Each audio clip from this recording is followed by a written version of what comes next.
En los días en que los filisteos gobernaban sobre la tierra y el pueblo de Israel estaba oprimido, una historia extraordinaria se desplegó en la tribu de Dan. En la ciudad de Sora vivía una pareja, Menúe y su esposa, quienes no tenían hijos. La tristeza llenaba sus corazones, pues deseaban un hijo con todo su ser. Un día, un ángel del Señor se apareció a la esposa de Menúe con un mensaje que cambiaría sus vidas para siempre. Concebirás y darás a luz un hijo, declaró el ángel. Pero este no sería un hijo ordinario, pues había una promesa y una misión unidas a su nacimiento. El niño sería un nazareo, consagrado a Dios desde el vientre, y no debía beber vino ni comer nada inmundo. La mujer corrió a contarle a su esposo sobre la aparición y las palabras del ángel. Menúe oró fervientemente para que el ángel volviera y le diera más instrucciones. Y así lo hizo el Señor. El ángel regresó y habló con ambos, afirmando la promesa. En el tiempo señalado, la mujer dio a luz un niño al que llamaron Sansón. Creció bajo la guía y amor de sus padres, y con la bendición del Señor sobre él. Pero aún con la instrucción de sus padres, Sansón mostraba un carácter fuerte y voluble. La fuerza sobrenatural de Sansón comenzó a manifestarse a medida que crecía. Era evidente que había algo especial en este joven, una fuerza que no se podía explicar por medios naturales. La gente de su aldea comenzó a notar su poder, y también los ojos de los filisteos se posaron sobre él. En un viaje a Timnat, Sansón vio a una mujer filistea que le agradó y decidió tomarla por esposa. Este fue el comienzo de una serie de eventos que llevarían a Sansón a desafiar a los filisteos, los enemigos de su pueblo. Antes de la boda, mientras viajaba a Timnat, un león se abalanzó sobre Sansón. Pero con la fuerza que Dios le había dado, desgarró al león con sus propias manos como si fuera un simple chivo. No le contó a nadie sobre este evento, pero se convirtió en un presagio de lo que estaba por venir. En la fiesta de su boda, Sansón propuso un enigma a los hombres filisteos que asistieron: del que come salió comida, y del fuerte salió dulzura. Prometió 30 vestidos y 30 cambios de ropa a quien resolviera el enigma en 7 días. Los filisteos, incapaces de resolver el enigma, amenazaron a la esposa de Sansón para que les revelara la respuesta. Aterrada, ella presionó a Sansón hasta que le contó el secreto: había encontrado un panal de miel en el cadáver del león que había matado. Cuando los filisteos le dieron la respuesta a Sansón, supo que habían engañado a su esposa para obtenerla. Lleno de ira, fue a Ascalón, mató a 30 hombres y tomó sus ropas para pagar la deuda. Pero su ira no se apaciguó y dejó a su esposa en Timnat, regresando a la casa de su padre. La tensión entre Sansón y los filisteos había comenzado a aumentar y la historia estaba lejos de terminar. Sansón había dejado a su esposa en Timnat y su ira se había enfriado. Después de un tiempo, decidió regresar para estar con ella, llevando un cabrito como regalo. Pero al llegar, descubrió que el padre de la mujer la había dado en matrimonio a otro hombre. La ira de Sansón se encendió nuevamente, y esta vez su venganza fue más audaz y destructiva. Tomó 300 zorras, ató sus colas con teas encendidas y las soltó en los campos de los filisteos. Los cultivos, los viñedos y los olivares ardieron en llamas. La venganza de Sansón fue completa, pero las consecuencias aún no habían llegado. Los filisteos, furiosos y desesperados por encontrar al responsable, aprendieron que Sansón había sido el autor. En represalia, quemaron a su esposa y a su suegro. La espiral de violencia estaba en pleno apogeo, y la sangre clamaba por más sangre. Sansón, al enterarse de la muerte de su esposa, se lanzó en una furia ciega contra los filisteos, golpeándolos con gran mortandad. Se escondió luego en una cueva en la roca de Etam, mientras los filisteos ocupaban Judá, la tierra de su pueblo. Los hombres de Judá, temiendo la ira de los filisteos, se acercaron a Sansón en la cueva. Le suplicaron que se entregara, y él accedió, siempre y cuando juraran no matarlo ellos mismos. Lo ataron con 2 cuerdas nuevas y lo entregaron a los filisteos. Pero cuando los filisteos se acercaron a Sansón, el Espíritu del Señor vino sobre él con poder, y las cuerdas que lo ataban se volvieron como lino quemado. Tomando una quijada de asno que encontró en el suelo, atacó a los filisteos y mató a 1000 hombres. Exhausto y sediento después de la batalla, clamó al Señor, y Dios hizo brotar agua de una roca para saciar su sed. En ese momento, Sansón entendió que su fuerza y su victoria provenían de Dios, no de sí mismo. Pero la lección no se asentó en su corazón por mucho tiempo. Los años pasaron, y Sansón se convirtió en juez de Israel durante 20 años. Pero su debilidad por las mujeres y su impulsividad no habían cambiado.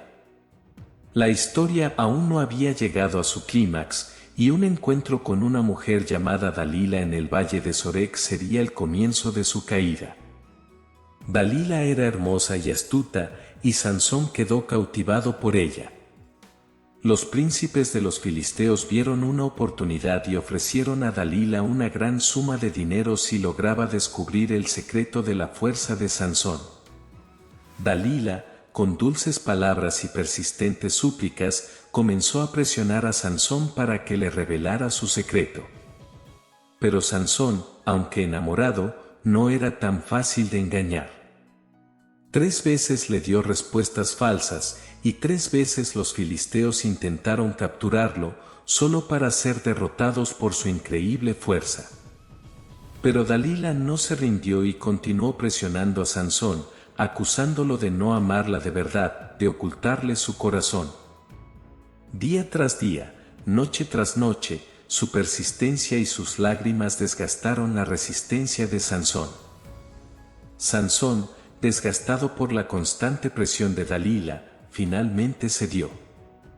Un día, después de muchos ruegos y lágrimas, le reveló el verdadero secreto de su fuerza, su voto nazareo, y como su cabello jamás había sido cortado. Le confió a Dalila que si su cabello fuera cortado, perdería su fuerza y sería como cualquier otro hombre. Dalila sabía que esta vez había obtenido la verdad. Envió un mensaje a los príncipes de los filisteos, diciéndoles que vinieran una vez más, que ahora sabía cómo someter a Sansón. Esa noche, mientras Sansón dormía en sus rodillas, Dalila llamó a un hombre para que cortara los 7 mechones de su cabello. La fuerza sobrenatural que había sido suya durante toda su vida lo abandonó. No se dio cuenta de que el Señor se había retirado de él.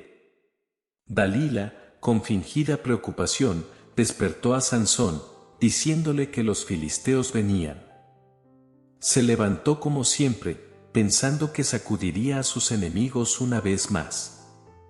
Pero no sabía que su fuerza lo había abandonado. Los filisteos lo capturaron fácilmente y le sacaron los ojos. Lo llevaron a Gaza, donde lo encadenaron y lo pusieron a moler en la prisión. La victoria de los filisteos parecía completa, y se burlaban del hombre que una vez los había desafiado con tanta fuerza. Pero en la oscuridad y la humillación de la prisión, algo comenzó a cambiar en Sansón. Sus ojos físicos se habían perdido, pero su visión espiritual comenzó a aclararse. Comenzó a entender que su fuerza no era suya, sino un don de Dios. Y mientras meditaba en su fracaso y en su pecado, su cabello comenzó a crecer nuevamente. Los filisteos, mientras tanto, estaban celebrando su victoria sobre Sansón. Organizaron un gran banquete en honor a su dios Dagón, y el templo estaba lleno de hombres y mujeres, príncipes y plebeyos. Más de 3.000 personas se habían reunido para adorar a su ídolo y burlarse de su enemigo derrotado. En medio de la fiesta, alguien sugirió traer a Sansón para que los entretuviera. Querían ver al otrora poderoso juez de Israel, ahora ciego y débil, arrastrarse ante ellos. Lo llevaron al templo, y los filisteos se burlaban y reían mientras lo obligaban a realizar actos humillantes. Pero en medio de su humillación, Sansón pidió a un muchacho que lo guiara hasta las columnas que sostenían el templo. Allí, en su debilidad y desesperación, Sansón oró una última vez al Señor. No fue una oración de vanagloria o venganza personal, sino un clamor por la justicia de Dios y la vindicación de su nombre. Le pidió a Dios que le diera fuerza una última vez, no para su gloria, sino para castigar a los filisteos por sus blasfemias. Apoyó sus manos en las columnas y empujó con todas sus fuerzas. Mientras los filisteos reían y celebraban, Sansón, con su cuerpo marcado por la vida y sus ojos ciegos, apoyó sus manos en las columnas centrales del templo. Aunque estaba físicamente debilitado, su fe en Dios había sido renovada. Su oración fue escuchada, y la fuerza divina regresó a él una última vez. Con un grito de desesperación y fe, Sansón empujó las columnas con toda su fuerza. El templo tembló, y las columnas cedieron.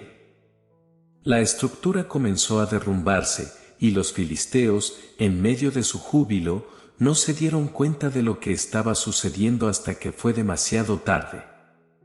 El templo se derrumbó sobre ellos, matando a todos los que estaban dentro, incluyendo a los líderes y príncipes de los filisteos. La venganza de Sansón fue completa, y en su muerte, mató a más filisteos de los que había matado en toda su vida. Su familia, al enterarse de su muerte, fue a Gaza y recuperó su cuerpo. Lo enterraron entre Sora y Estaol, en la tumba de su padre Menoué. Así terminó la vida de Sansón, un hombre de fuerza increíble pero de debilidades igualmente grandes. La historia de Sansón es una de contrastes y contradicciones. Fue un hombre escogido por Dios desde antes de su nacimiento, dotado con poder sobrenatural y llamado a liberar a Israel de la opresión de los filisteos. Pero sus debilidades personales, su impulsividad y su deseo de satisfacer sus propios placeres lo llevaron a la ruina. A pesar de sus fracasos, Dios no lo abandonó por completo. En su momento más bajo, en la prisión y la humillación, Sansón encontró una comprensión más profunda de su relación con Dios. Su oración final no fue una de venganza personal, sino un clamor por la justicia y la gloria de Dios. La historia de Sansón es una advertencia y una lección. Una advertencia sobre cómo nuestras debilidades pueden destruirnos, incluso si somos bendecidos con grandes dones. Una lección sobre cómo Dios puede trabajar a través de nuestras fallas y errores para lograr sus propósitos. En Sansón, vemos reflejada la naturaleza humana en toda su complejidad y contradicción. Pero también vemos la gracia de Dios, que no abandona a aquellos a quienes ha llamado, incluso cuando fallan. La vida de Sansón terminó en tragedia, pero su historia perdura como un testimonio del poder de Dios y de la complejidad de la naturaleza humana. Es un recordatorio de que ninguno de nosotros está más allá de la gracia de Dios. Si disfrutas nuestro trabajo, síguenos y comparte lo que hacemos. Un cálido abrazo y nos vemos pronto.